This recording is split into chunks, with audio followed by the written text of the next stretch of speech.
Hi there. So good to see you and to be with you guys again on Friday. I'm doing so good. 3 weeks in a row. I've stuck with it. My goal is to come on here live every single Friday and talk about a topic that I love to talk about, which is the alcohol-free life. So my name is Julie Muse. I'm from St. Louis, Missouri. I'm a wife and a mom. I'm a wellness enthusiast. I'm fascinated by the subconscious mind. And I have been sober for 3.5 years. And my goal really is to help women that don't love their relationship with alcohol and yet they find themselves continuing to drink. I want to help them think differently about alcohol and about sobriety. So today we are tackling a topic that can be stressful for some, and it is that of the holidays, right? The holidays can be a triggering time for some. It could be a time, maybe you're trying to go alcohol free and you lose your momentum over the holidays. It can be a harder time for people to stay committed. So I want to talk about that. And I'm going to start out by sharing with you a little story. I had the privilege over the weekend of going to just a short 3-hour retreat.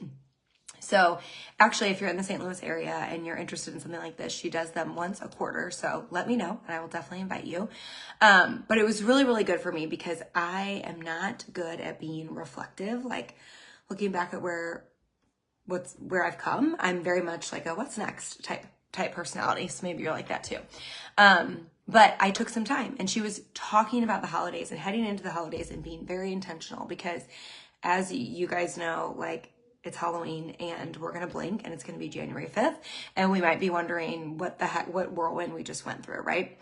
So she was really encouraging us to take the time to get intentional about what we want during the holiday season. And she was asking questions kind of like, what is in your life right now that you don't want in your life?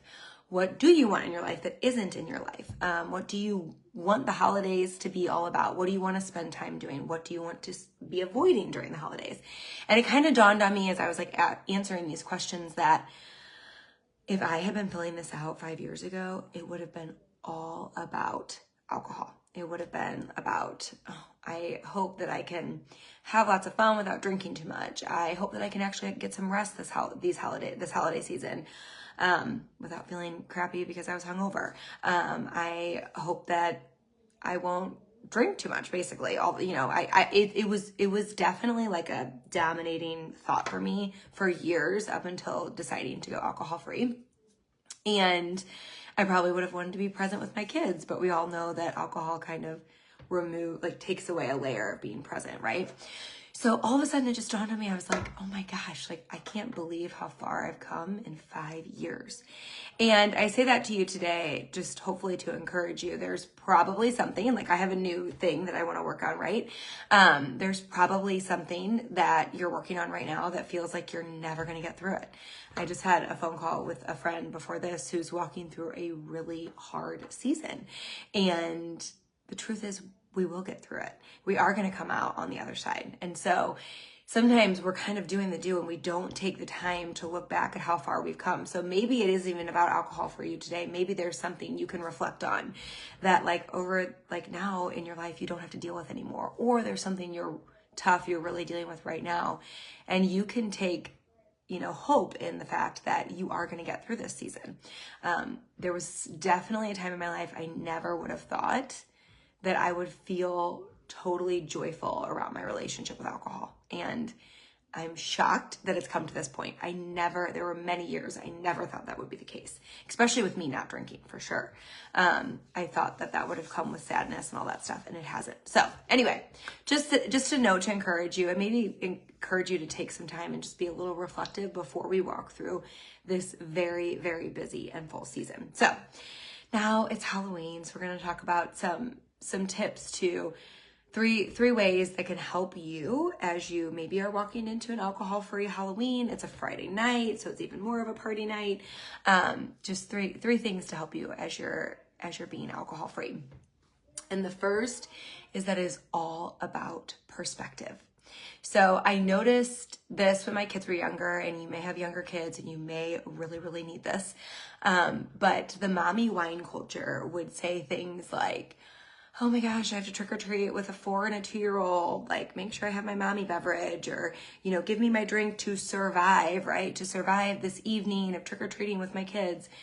And it really is all about perspective, right? Because there are hospitals full of people that would give anything to be trick-or-treating with their kids. There are children that are in hospitals and parents that would give anything to have their kids be healthy enough to be doing that with them tonight, right? Or maybe just to be out in the front yard with a fire, enjoying one another, enjoying their kids, being present, taking their kids out, being the one that gets to do that. There's divorced families that probably wish they had their kids tonight that they could trick or treat with, right? And maybe that's why they want to pour a drink, because they don't have their kids, right? We can come up with so many reasons to pour a drink. But with that same note, you can flip that script, right? And you can say like, yeah, I get to take my kids trick-or-treating tonight, and I want to be totally and fully present. And I'm going to do my very best to find joy in this, right? Or I get to sit around a fire pit with my very best friends tonight. Normally I would drink, but oh, I gotta pop my ears on. Oh my goodness, all of a sudden that came right to me. I get to be hanging out with my friends around the fire pit. Normally you would pour a drink, but you've just decided, I'm going to enjoy the conversations. I'm going to enjoy the laughter. I'm going to enjoy the good weather. I'm going to enjoy the food instead. So it's all about perspective. And I do think that's where the mommy wine culture comes in really strong and flips it to like, that is your joy about Halloween or about whatever the reason might be, or Friday night or Thursday night is the alcohol, when there is so much that you can choose to take joy in. So maybe you need to take some time. If you're trying to be alcohol free tonight, maybe you need to take some time and write down the 5 things that you are so grateful for this Halloween or this evening that you're going to focus on when you feel really tempted to grab the drink, and that you're going to say, no, I'm really glad that I get to sit out here with my friends around the fire pit, or I'm really glad that I get to walk these neighborhoods with my kids and be present with them. I'm really glad that it's not raining. If you're here in St. Louis, it's gonna be gorgeous. Okay, so perspective for sure is absolutely everything. The second thing is plan to give yourself some sort of treat. Oh my goodness. Like for me, for years, alcohol was the treat, right? So it's a holiday. Like give yourself something fun. Give yourself something to look forward to. So maybe it's that you're going to have a meal that you absolutely love. Maybe it's that you're going to imbibe in the Halloween candy.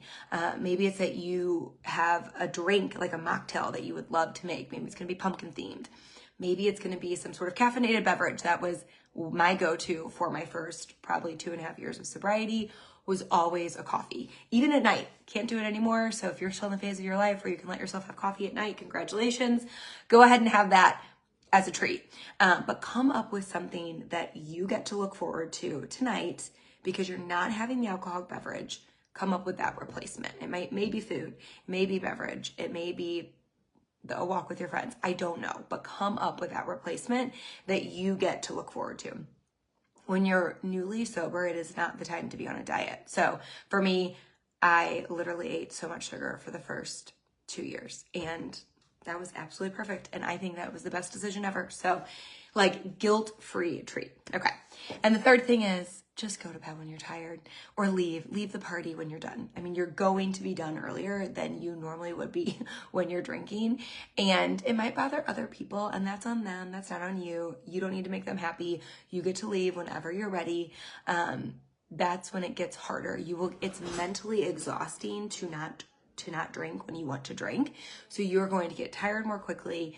You're going to run out of steam, and you need to honor that and allow yourself to go home and go to bed. Nope, you can't come in right now. Allow yourself to go to bed because you, sorry, I have somebody trying to barge in on me. Anyway, because you need that rest. And one of the very best things is when you get to wake up the next morning and you feel so good, and you're probably going to get to take a walk in the brisk coolness of the fall, and you get to focus on what you love about the morning time. So sometime in early sobriety, you're definitely trading your fun nights, which they will become fun again. You're trading those nights for nice, relaxing, and restful mornings. So next week, we are going to be talking about why it's so uncomfortable for other people when we decide to put the drink down. And so I hope that you'll join me back here next Friday. And I wish you the best of luck tonight, Halloween, on a alcohol-free Halloween. And I promise you that it can absolutely be a ton of fun. It is not the alcohol, it's the holiday that makes it so great. Take care.